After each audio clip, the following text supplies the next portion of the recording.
Baik, Assalamualaikum warahmatullahi wabarakatuh. Perkenalkan, nama saya Aditya Pratama, kelas SI 23C.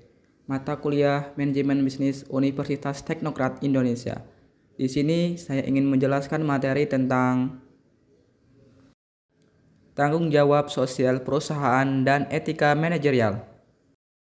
Apa sih tujuan dari tanggung jawab sosial perusahaan atau biasa juga disebut dengan CSR? Di sini ada beberapa tujuan dari tanggung jawab sosial perusahaan. Yang pertama yaitu meningkatkan reputasi perusahaan. Dengan berperilaku secara etis dan tanggung jawab secara sosial, perusahaan dapat membangun reputasi positif di mata pelanggan, investor, dan masyarakat umum. Yang kedua yaitu pemenuhi tuntutan konsumen. Masyarakat semakin peduli dengan dampak sosial dan lingkungan dari produk dan layanan yang mereka beli. CSR membantu perusahaan memenuhi harapan dan tuntutan konsumen terkait etika dan tanggung jawab sosial. Yang ketiga yaitu keberlanjutan lingkungan. Tujuan CSR adalah menjaga dan memperbaiki lingkungan alam, meminimalkan dampak negatif, dan berkontribusi pada keberlanjutan planet.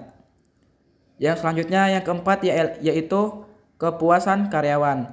Perusahaan yang mempraktikkan CSR seringkali memiliki budaya kerja yang lebih positif, yang dapat meningkatkan kepuasan pelanggan dan karyawan dan retensi. Yang kelima yaitu keuntungan jangka panjang. Meskipun inisiatif CSR mungkin menghasilkan biaya tambahan pada awalnya, tujuannya adalah untuk menciptakan nilai jangka panjang melalui keberlanjutan, pertumbuhan bisnis, dan keunggulan kompetitif. Kemudian selanjutnya, apa sih tujuan etika manajerial? Ada beberapa tujuan etika manajerial. Yang pertama, integritas organisasi, yaitu etika manajerial bertujuan untuk memastikan bahwa organisasi beroperasi dengan integritas, menjunjung tinggi prinsip-prinsip etika, dan menghindari perilaku korupsi atau tidak etis. Yang kedua, keputusan etis. Tujuannya adalah agar para pemimpin dan manajer membuat keputusan yang etis dalam semua aspek operasi bisnis, termasuk dalam menghadapi dilema etika. Yang ketiga yaitu keberlanjutan budaya organisasi.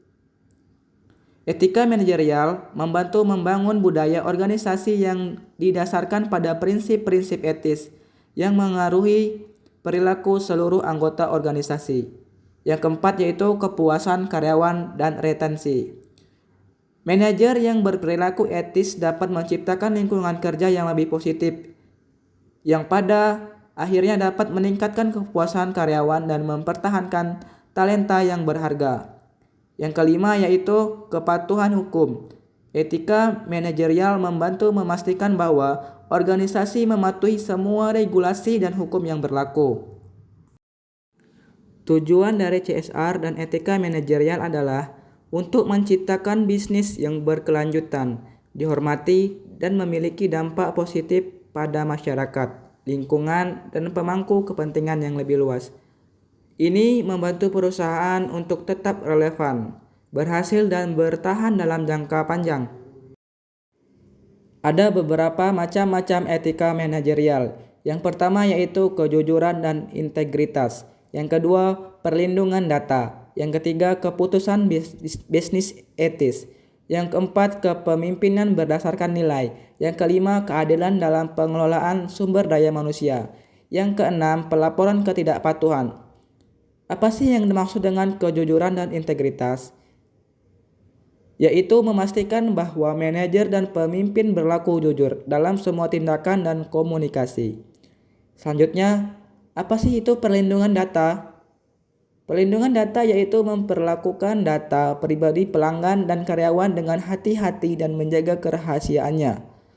Yang selanjutnya yaitu keputusan bisnis etis, yaitu membuat keputusan bisnis yang didasarkan pada prinsip-prinsip etika dan tanggung jawab sosial, bahkan jika itu berarti mengorbankan keuntungan. Selanjutnya yaitu kepemimpinan berdasarkan nilai. Apa sih yang dimaksud? Memimpin dengan contoh dan mengintegrasikan nilai-nilai etis ke dalam budaya organisasi. Selanjutnya, keadilan dalam pengelolaan sumber daya manusia, yaitu memastikan kebijakan sumber daya manusia yang adil, termasuk rekrutmen, promosi, dan kompensasi yang sesuai. Selanjutnya yaitu pelaporan ketidakpatuhan, yaitu melaporkan setiap bentuk ketidakpatuhan atau perilaku yang melanggar etika kepada pihak yang berwenang. Selanjutnya, macam-macam tanggung jawab sosial perusahaan atau CSR. Yang pertama, lingkungan, yang kedua masyarakat, yang ketiga karyawan, yang keempat etika bisnis, yang kelima keterlibatan stakeholder.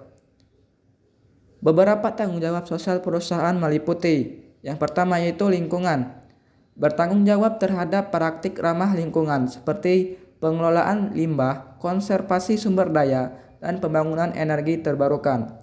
Yang kedua yaitu masyarakat, berkontribusi pada komunitas lokal melalui program-program pendidikan, kesehatan, kegiatan sosial, dan pengembangan ekonomi di wilayah sekitar. Yang ketiga, karyawan, menyediakan lingkungan kerja yang aman, memastikan hak dan kesejahteraan karyawan, serta menawarkan program pelatihan dan pengembangan. Yang keempat, etika bisnis, yaitu menerapkan praktik bisnis yang etis, termasuk transparansi, anti korupsi, dan komitmen terhadap nilai-nilai moral dalam operasi perusahaan.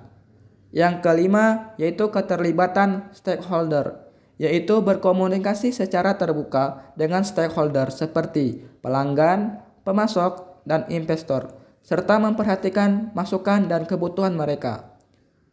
Praktik CSR bervariasi tergantung pada industri, ukuran perusahaan, dan nilai-nilai perusahaan itu sendiri. Namun, pada intinya, tujuan dari CSR adalah untuk memastikan bahwa perusahaan bertanggung jawab secara sosial, lingkungan, dan ekonomi dalam semua aspek operasinya. Pentingnya praktik CSR dan etika manajerial adalah untuk memastikan bahwa perusahaan berperilaku secara bertanggung jawab dan etis dalam operasi mereka dan menciptakan dampak positif pada masyarakat, lingkungan, dan pemangku kepentingan. Praktik-praktik ini juga membantu membangun reputasi yang kuat, mempertahankan kepuasan karyawan, dan memenuhi harapan konsumen yang semakin peduli dengan tanggung jawab sosial dan etika bisnis. Berikut adalah contoh konkret dari tanggung jawab sosial perusahaan atau CSR dan etika manajerial dalam tindakan. Contoh tanggung jawab sosial perusahaan CSR.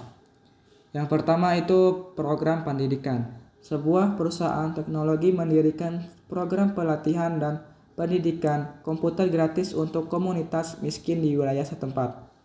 Yang kedua yaitu donasi amal.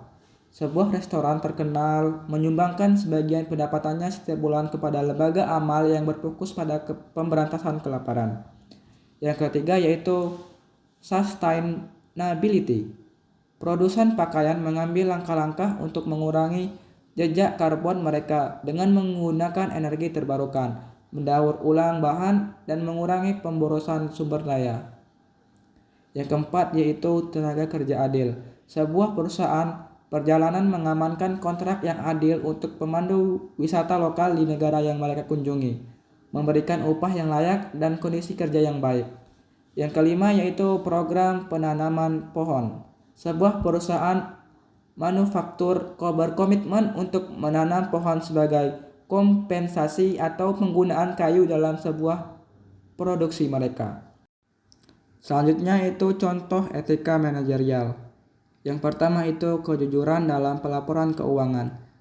Seorang CFO atau Chief Financial Officer menolak untuk terlibat dalam praktik akuntansi yang meragukan atau manipulatif dan memastikan laporan keuangan perusahaan tetap jujur dan akurat. Yang kedua yaitu kepemimpinan dengan integritas.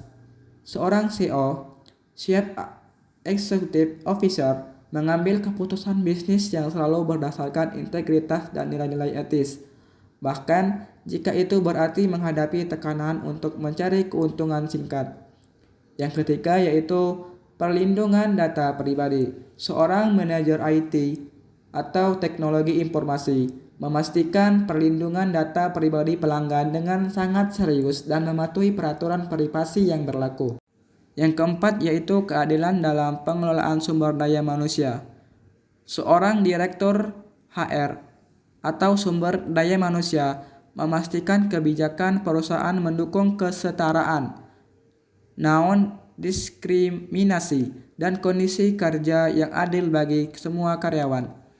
Contoh yang kelima yaitu pelaporan ketidakpatuhan. Seseorang manajer proyek melaporkan ketidakpatuhan dalam proyek yang sedang dikerjakan, bahkan jika itu berarti proyek akan mengalami keterlambatan atau biaya tambahan.